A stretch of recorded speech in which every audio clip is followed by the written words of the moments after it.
Tu m'avais dit je pouvais compter sur toi, tu me l'as toujours démontré. Tu n'as pas regardé à mes défauts, non, tu m'as aimé le premier. Malgré que je t'ai tourné le dos, oui certes parfois, tu me l'as jamais fait payer. Oh, ton sacrifice à la croix pour moi, une preuve d'amour, Yahweh.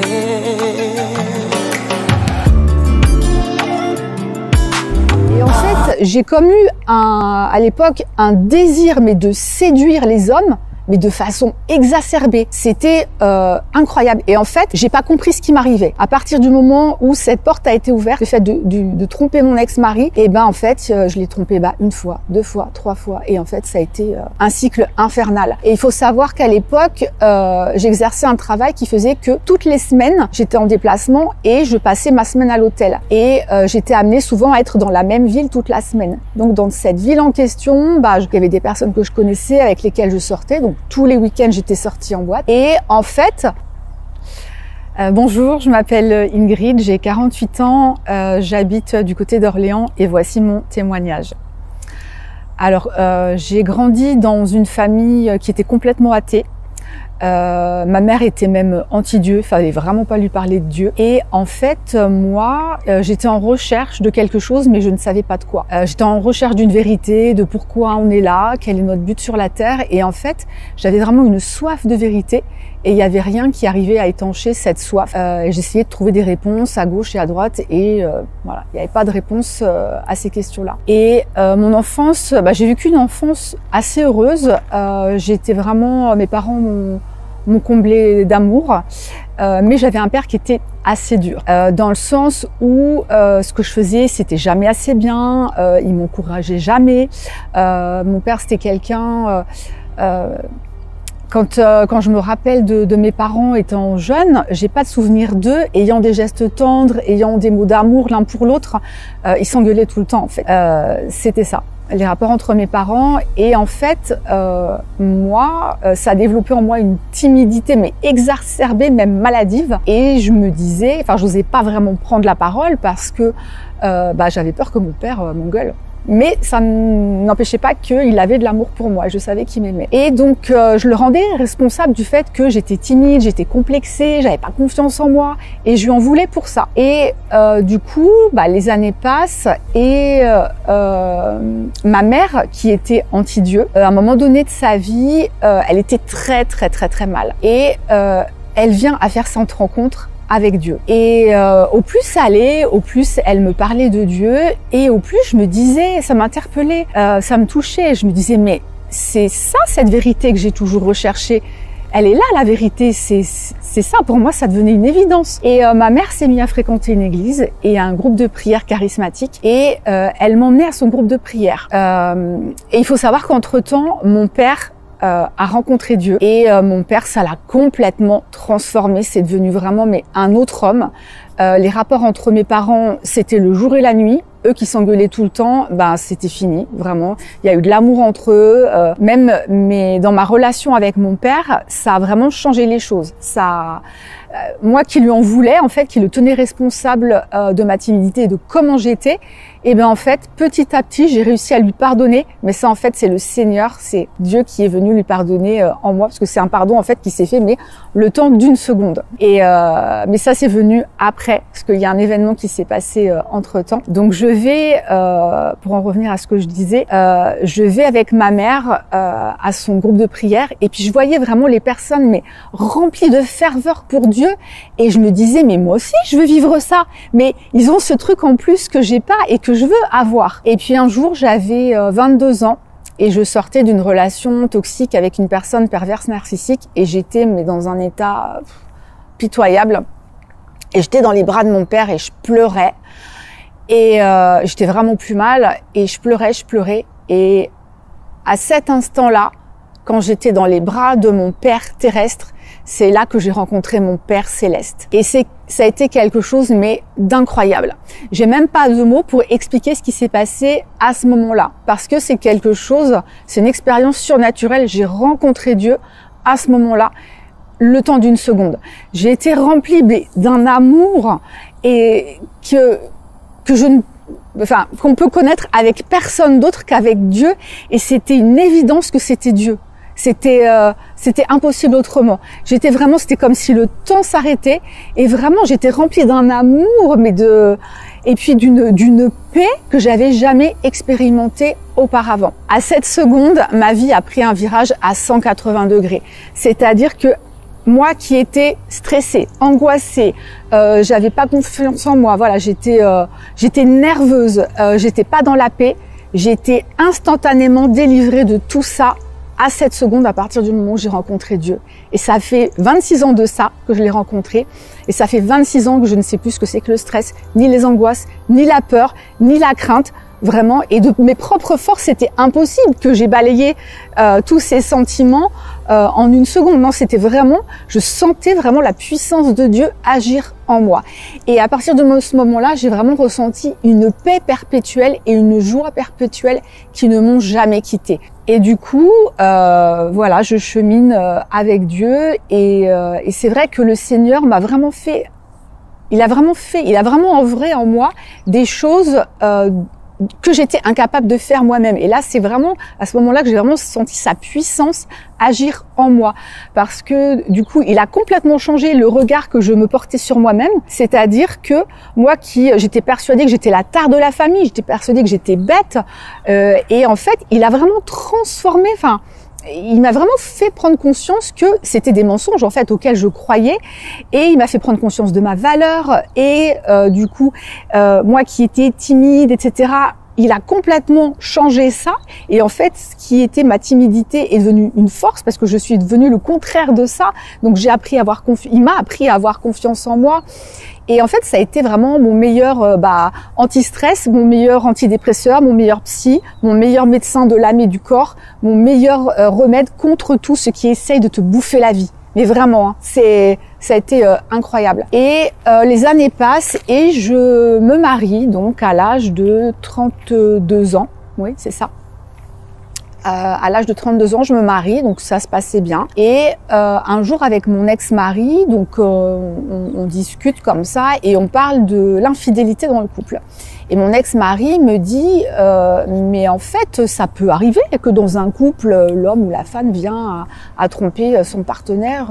On ne sait pas ce qui se passe dans les couples. Il me dit, et moi je lui dis mais non, mais tu te rends compte, qu'est-ce que tu dis? C'est impossible. Quand tu aimes, tu peux pas tromper ton mari. Tu as du respect, tu peux pas tromper. Et voilà, ça en était resté là. Et en fait, une semaine après, précisément après avoir eu cette discussion-là, je tombe moi-même dans l'infidélité. En fait, ce dont je me pensais être le plus à l'abri, je suis tombée dedans et j'ai rien vu arriver. Et en fait, et à ce moment-là, je menais une vie de prière. J'étais chrétienne et en fait, c'est l'orgueil qui m'a fait chuter parce que je me pensais tellement être à l'abri de ça, et en plus, je portais tellement un regard de jugement sur les personnes infidèles que je suis tombée moi-même là-dedans.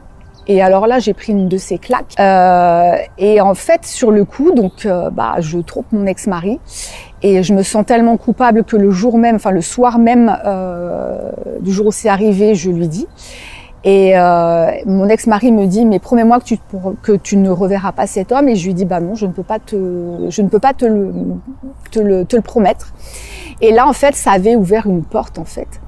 Et à l'époque, quand ça m'est arrivé, j'avais 35 ans et ça m'avait comme fait un déclic.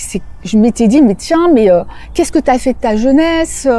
T'es à mi-chemin entre 30 et 40 ans. Et en fait, comme l'ennemi qui venait mettre des fausses pensées dans ma tête, parce que c'est vrai que moi, quand j'étais jeune, le fait de sortir en boîte, ça m'intéressait pas. J'avais eu des relations sérieuses, mais en dehors du mariage, mais j'avais des petits copains, mais c'était toujours sérieux. Et mener une vie de débauche, ça m'intéressait pas. Et là, en fait, ça avait vraiment ouvert une porte à la débauche. Et en fait, j'ai comme eu à l'époque un désir, mais de séduire les hommes, mais de façon exacerbée. C'était incroyable. Et en fait, j'ai pas compris ce qui m'arrivait. À partir du moment où cette porte a été ouverte, le fait de tromper mon ex-mari, en fait, je l'ai trompé une fois, 2 fois, 3 fois. Et en fait, ça a été un cycle infernal. Et il faut savoir qu'à l'époque, j'exerçais un travail qui faisait que toutes les semaines, j'étais en déplacement et je passais ma semaine à l'hôtel. Et j'étais amenée souvent à être dans la même ville toute la semaine. Donc dans cette ville en question, il y avait des personnes que je connaissais, avec lesquelles je sortais. Donc tous les week-ends, j'étais sortie en boîte. Et en fait, le mensonge, moi qui étais incapable de mentir, le mensonge était devenu d'une facilité déconcertante auprès de mon ex-mari. Et mon ex-mari sentait qu'il y avait quelque chose qui se passait, mais en fait par amour il se disait bon je vais attendre que sa crise passe et puis je vais retrouver la femme que j'avais connue en fait. Sauf que ça a duré je dirais bien 1 an et demi comme ça. Et en fait je sentais l'oppression démoniaque sur moi, c'est-à-dire que ce que je faisais, ça me dégoûtait. Je me dégoûtais moi-même, je me sentais sale. Forcément, j'étais incapable de prier. J'étais incapable de mettre les pieds dans une église parce que je pouvais pas avoir un pied avec faire les œuvres du diable et avoir un pied avec Dieu, c'était pas possible. Et je savais que j'étais pas dans la volonté de Dieu. J'aimais mon ex-mari, mais c'était plus fort que moi. En fait, je sentais vraiment cette oppression démoniaque qui me poussait à faire ces choses que j'avais en horreur. En fait, je faisais ce dont j'avais en horreur, en fait, mais c'était plus fort que moi. Il y avait vraiment le désir de séduction, et encore plus, et encore plus. Et le mensonge qui était là, qui était tellement facile, mais je me surprenais moi-même. Je me disais, mais c'est pas possible. Et en fait, comme si j'étais une autre personne, en fait. C'était moi, mais c'était pas moi. Et c'était comme si j'avais mis les pieds dans un sable mouvant et je m'enfonçais encore plus. Et j'en voyais pas le bout. Je me suis dit, mais comment je vais sortir de là? Et je criais quand même à Dieu pour qu'il me sorte de là parce que je voyais pas d'issue. Je me suis dit, mais c'est quoi ma vie? Qu'est-ce qui est en train de se passer? Et en fait, à un moment donné, donc je rencontre une personne avec qui ça devient un petit peu plus sérieux. Et moi, j'étais tiraillée. Mon ex-mari, cette vie-là, incapable de prendre une décision. Et en fait, je tombe enceinte de cette personne, donc de mon ex-amant. Et sur le coup, ça a été la douche froide. Faut savoir que avec mon ex-mari, ça faisait 9 mois qu'on essayait d'avoir un bébé. Et là, je me suis dit, mais waouh! Et pour moi, avorter, c'était hors de question parce que pour moi, je portais la vie et avorter, c'était tuer mon enfant. Et en fait, mon ex-mari a appris que j'étais enceinte par hasard en regardant mon téléphone quand je l'ai annoncé à mon ex-amant. Alors que c'était pas du genre à fouiller mon téléphone, mais comme il voyait quand même que, au bout d'un moment, il n'a pas eu d'autre choix que de regarder mon téléphone pour voir ce qui se passait et il l'a appris comme ça. Il m'a dit, écoute, c'est simple, soit tu gardes le bébé et toi et moi, il n'y a pas d'avenir possible, ou soit tu avortes. Et donc là, ça a été vraiment, je me suis dit, mais qu'est-ce que je fais? Et j'ai vu mon bébé à l'échographie, donc je l'ai vu, et j'ai pris la décision d'avorter. Et ça a été terrible parce que j'ai avorté chez moi, à la maison. J'ai une sœur de l'église qui est venue me soutenir à la maison. Et mon ex-mari, lui, était au sous-sol alors que j'étais en train d'avorter. À la suite de ça, donc je fais des allers-retours chez mon ex-amant, je reviens chez mon mari. Enfin, vraiment, j'étais tiraillée entre les deux. Et mon ex-mari prend la décision de divorcer. J'étais remplie de culpabilité d'avoir avorté et aussi pour tout le mal que j'avais fait à mon ex-mari. Et donc mon ex-mari prend cette décision et je pars habiter avec mon ex-amant qui habitait à plusieurs centaines de kilomètres de cela. Et il faut savoir que à ce moment-là où je suis partie, en fait, j'ai tout perdu. J'ai perdu mon bébé dont j'avais avorté. Au même moment, je perds mon travail. Et je me sentais tellement coupable par rapport à mon ex-mari que je suis partie sans rien lui demander. C'est-à-dire que tout ce qu'on avait en commun, je lui ai tout laissé. Donc je suis partie sans rien. Et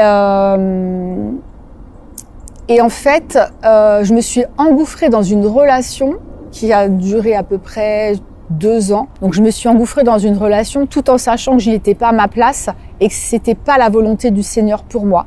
En plus, c'était une relation toxique.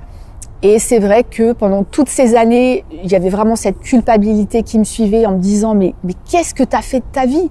Mais t'as fait souffrir ton ex-mari et en plus je me pardonnais pas l'avortement et pour moi j'avais tué mon bébé et j'avais toujours ce souvenir en tête de mon bébé que j'avais vu à l'échographie et je criais à Dieu de me sortir de ça et j'avais l'espoir que mon ex-mari revienne, mais je pouvais pas espérer l'intervention de Dieu ou que Dieu me bénisse, étant donné que j'étais dans une relation avec mon ex-amant, c'était pas possible.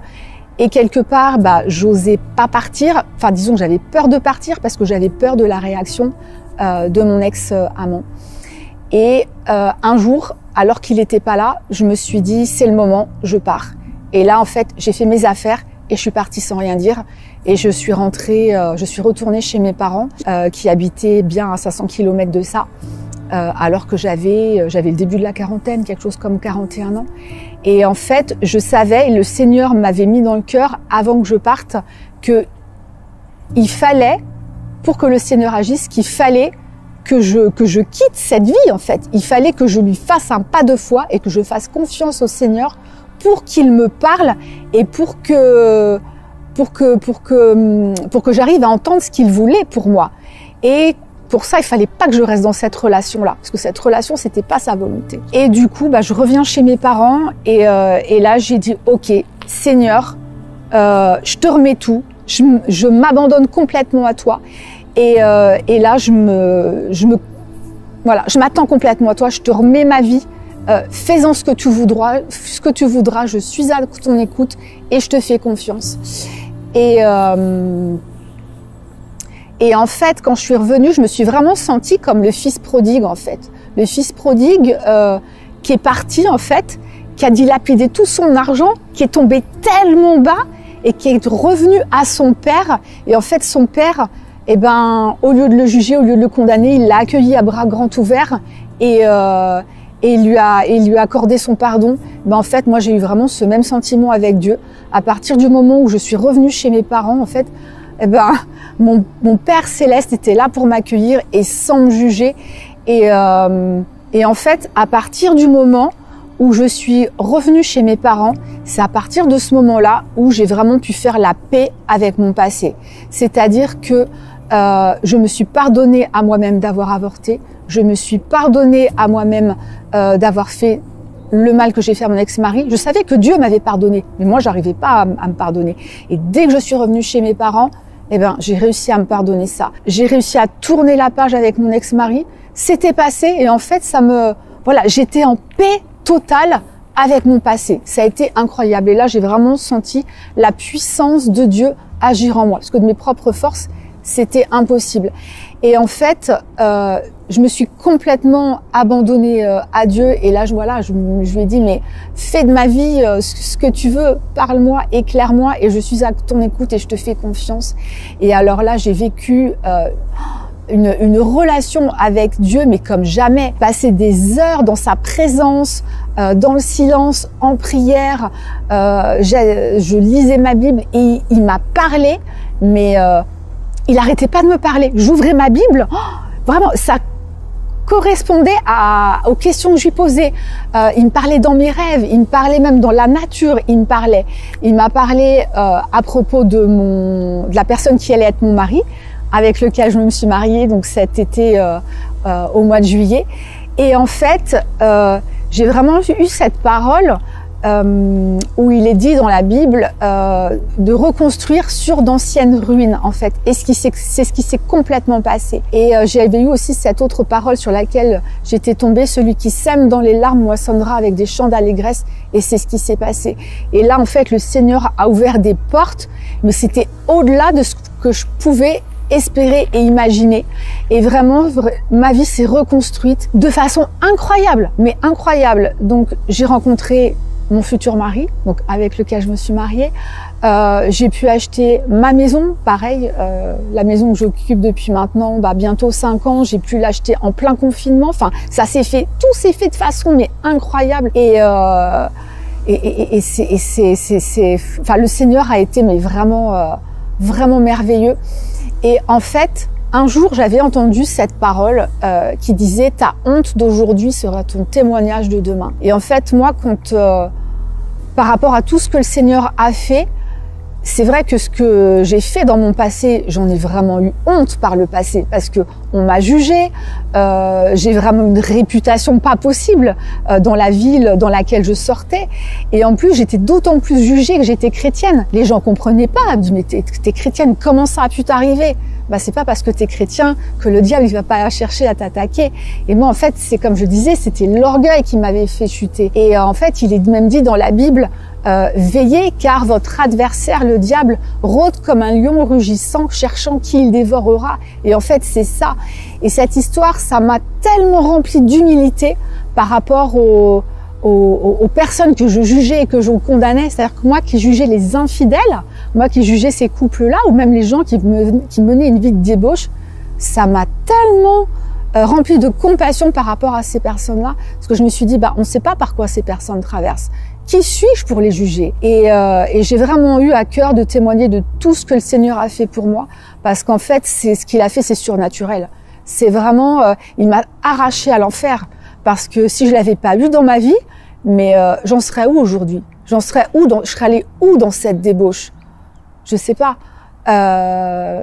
Mais j'en serais certainement pas là où j'en suis aujourd'hui.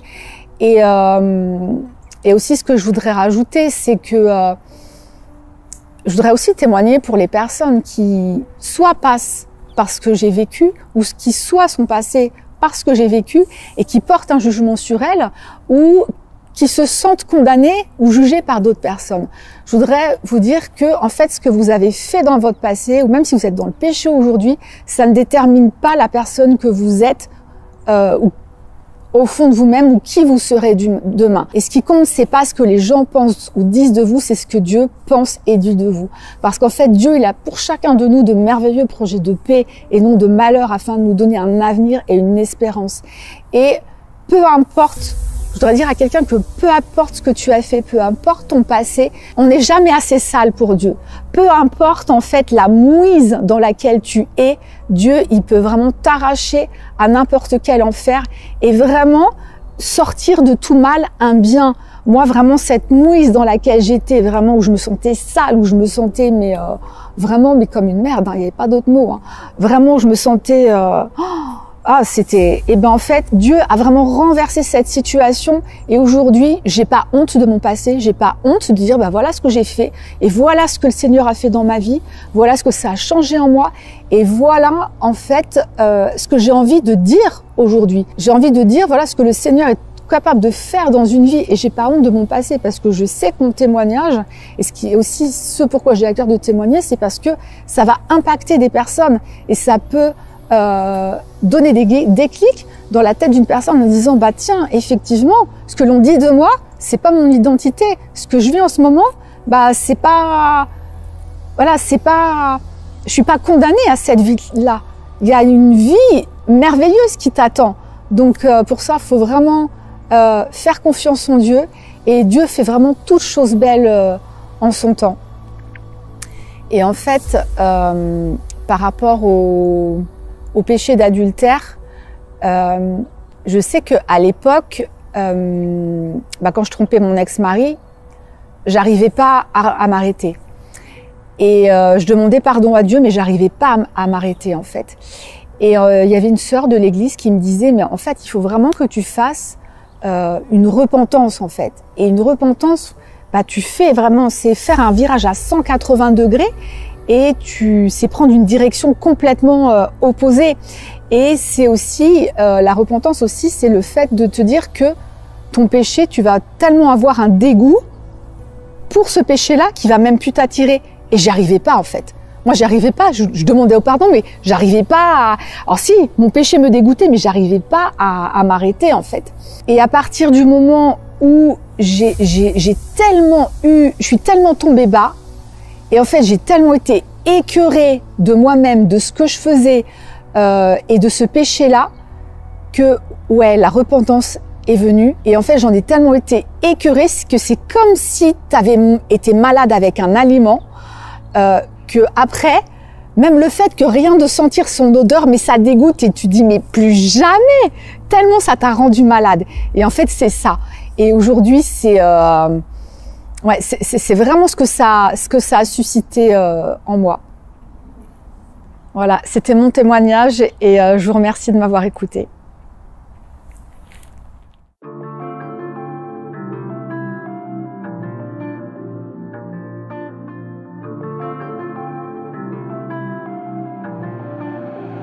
Tu m'avais dit je pouvais compter sur toi, tu me l'as toujours démontré. Tu n'as pas regardé à mes défauts, non, tu m'as aimé le premier. Malgré que je t'ai tourné le dos, oui certes parfois, tu me l'as jamais fait payer. Oh, ton sacrifice à la croix pour moi, une preuve d'amour, Yahweh.